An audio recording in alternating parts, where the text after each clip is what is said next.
I'm driving the all-new 2024 Subaru Impreza, the 6th generation, so go get your dog. He'll want to watch.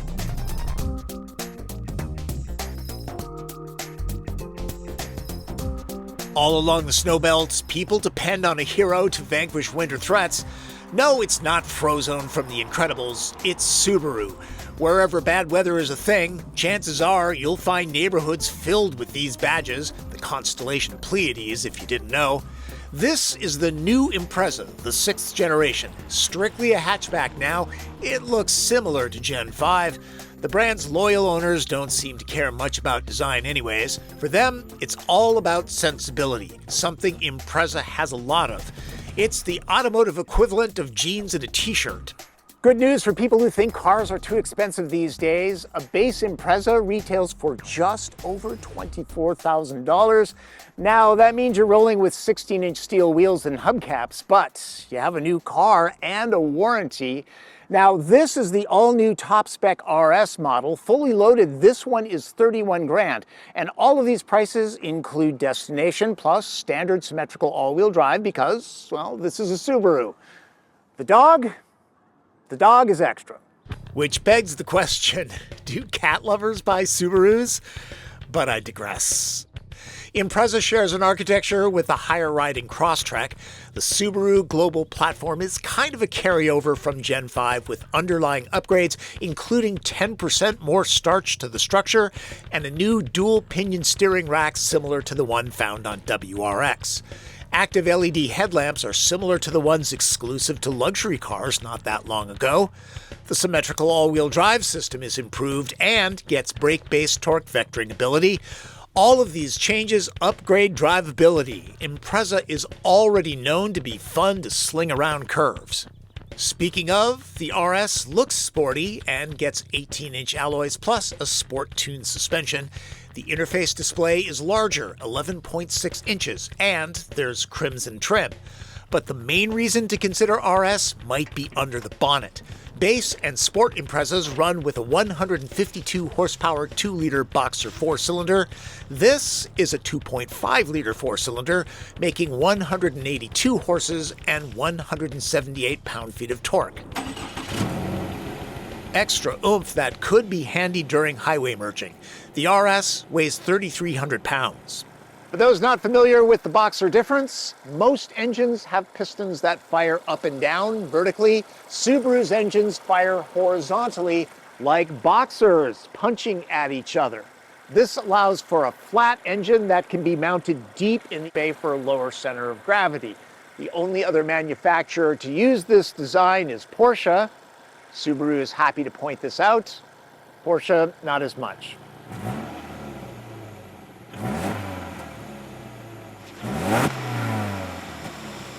The manual gearbox has been 86'd. All Imprezas now get a Lineartronic, continuously variable transmission. Sport and RS add a manual mode with simulated 8-speed ratios. Both get SI drive modes too. Don't expect adaptive dampers at this price though.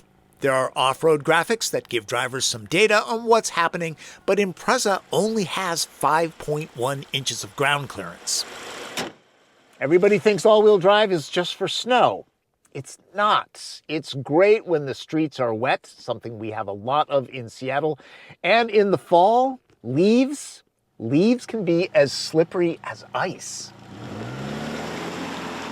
This launches with 2 wheels on fall foliage. The others are on dry pavement. The system handles it without issue.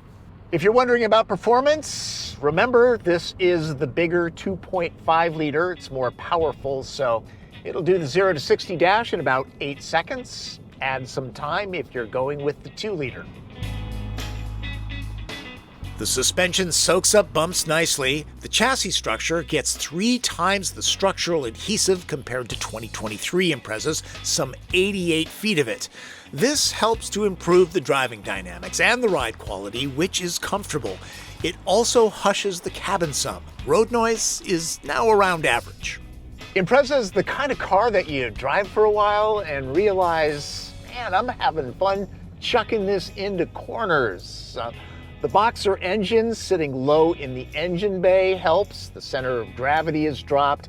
Plus, there's the new steering rack and the stiffer architecture. It all adds up to a good amount of fun. It helps that the ground clearance is lower than Crosstrek. Subaru considers this a car, not an SUV crossover. Steering weight is light, but not over-assisted. Tossed hard into a corner, there's going to be some roll and understeer. So it's sport-tuned, but far from punishing. Subaru works a little bit of magic with its CVTs. The engineers have largely eliminated that rubbery, elastic dynamic that they usually have. And when you go into the simulated manual shifts, they feel real. Pretty good. Not a dual clutch, but good. Impreza's sensible design helps with visibility. It's easy to see out of. Plus, Subaru's improved active electronic safety ADAS suite, dubbed EyeSight, helps. Adaptive cruise control is standard, so is decent lane keeping and automatic emergency braking with pedestrian and bike detection. RS adds blind spot warning and rear cross traffic alert. EyeSight relies heavily on 3 cameras.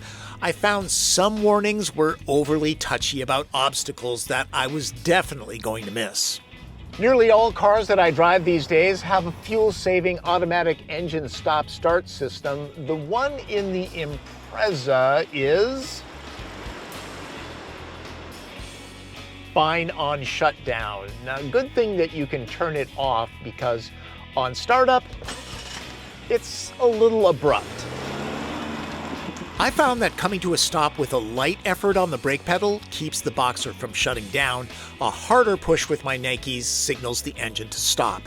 Engineers say these systems can add up to 10% efficiency to city driving. Fuel economy. The EPA rates the average of this 2.5-liter Boxer engine at 29 miles per gallon. That's mid-pack. The Honda HR-V scores 27, Chevy Trailblazer 28, the non-hybrid version of the Toyota Corolla Cross and the 2-liter Impreza score 30. So there are your numbers. There's no color choice when it comes to the RS interior. Not a fan of the red trim. The Sport model ditches it, but eliminates the bigger engine. Keep in mind that fully loaded, even with the $395 Oasis Blue paint, this is a $31,000 vehicle, so Napa leather will not be happening here. At least the seats are heated and comfortable. The driver's chair is powered with lumbar adjustment. Those riding shotgun will be doing it manually. It is dark in here. The optional sunroof does a lot to perk up the somber vibe. And for a top trim model, this doesn't exactly scream deluxe. Also, considering where many of these will be driven, no heated steering wheel available? RS and Sport get the larger iPad-sized display. The crispness is impressive. It can be kind of laggy at times. There are some hard buttons for things that drivers need quickly, but most of the controls are on the screen. It's pretty easy to use with good layout. The Qi charger works well with my iPhone 13 Pro. It's not fussy at all. And there's wireless Android Auto and Apple CarPlay. Always a win. This being a Subaru, it's quite practical in here. There's nothing wildly creative, but the usual expected storage slots will help owners stay organized. And 10-speaker Harman Kardon sound, bundled with the sunroof, is a solid, punchy system. It's exclusive to RS if you're into tunes. We are both 5'9". Another back seat. What do you think of this one? Not too shabby considering that Impreza is not a huge vehicle, right? I mean, headroom, I've got a lot. Knee, leg, and foot room, pretty generous. Plus, the cushions are high enough so that my thighs are well supported.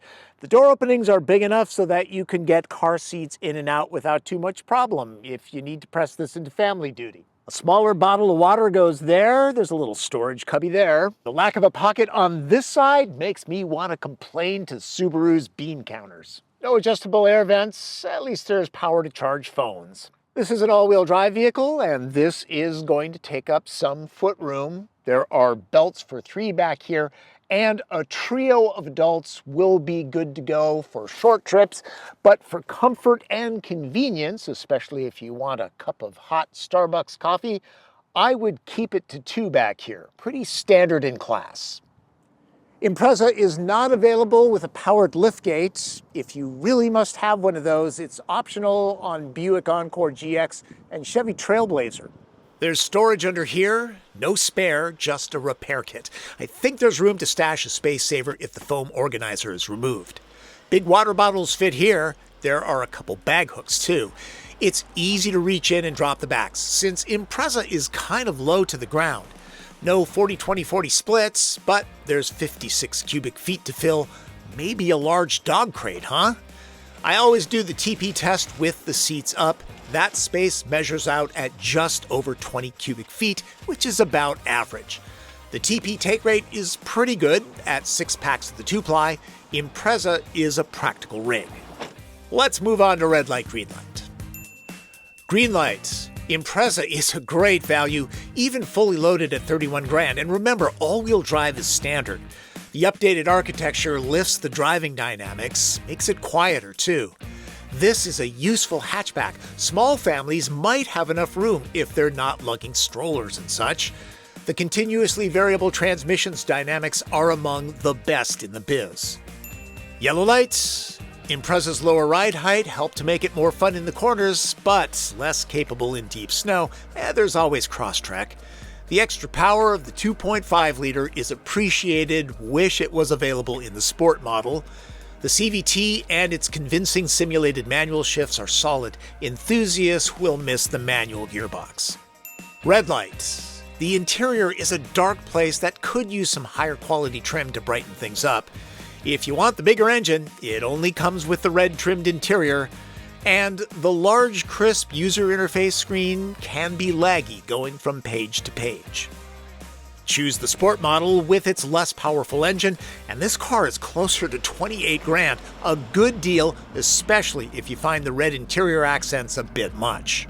I think it's really important to test drive as many vehicles as possible because even something this affordable is a lot of money to a lot of people. But I also realize that Subaru owners are rabidly loyal and will probably just go buy another Impreza to replace their Impreza. But you really should test drive. I mean, it's just common sense. Ask your dog. It's fun to drive, affordable, and practical. Plus, you and your Malamute don't have to live in Frostbite Falls to appreciate the all-wheel drive. It's the automotive world's version of sensible shoes, or Sorels, if you live in the Great White North. Sorels are heavily insulated boots with felt liners if you live where it doesn't snow. Growing up in Minnesota, we called them packs. That's probably not a thing anymore. Even though folks in the Sun Belt don't need all-wheel drive that much, apparently Subaru is gaining traction in those markets, no pun intended. Here in Seattle, you can't go 30 feet without seeing a dozen Outbacks, Foresters, or Crosstreks. They are everywhere. Ladies, gentlemen, give it up for Rob Calero, driving duties today so I can shoot running footage. You just came back from? Nürburgring. Oh, I hate you. Big fun. Oh, yeah. What did you drive? A Subaru.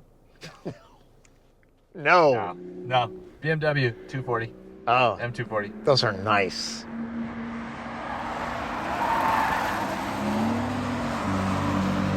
I do hate you. Before I go, I like to leave you folks with an info McNugget. You might know that Toyota owns 20% of Subaru, but where did the Big T get its shares from? Anyone? Bill in Des Moines? That's right, General Motors. And if you remember, GM also owns Saab, and the Subaru was Impreza-based. There was going to be a larger SUV based on the Tribeca. I think it was the 96X, but because GM sold its shares in 2005, it never materialized. There's your fun fact. Thanks for watching. Remember, subscribe to this channel, click notifications, follow me on social media, and if you want to support the channel, just do it using YouTube's Super Thanks and Venmo. My name is spelled V-O-E-L-K, a little weird, so it's easy to find me there. Thanks for watching. That's Driven. I'm Tom Volk.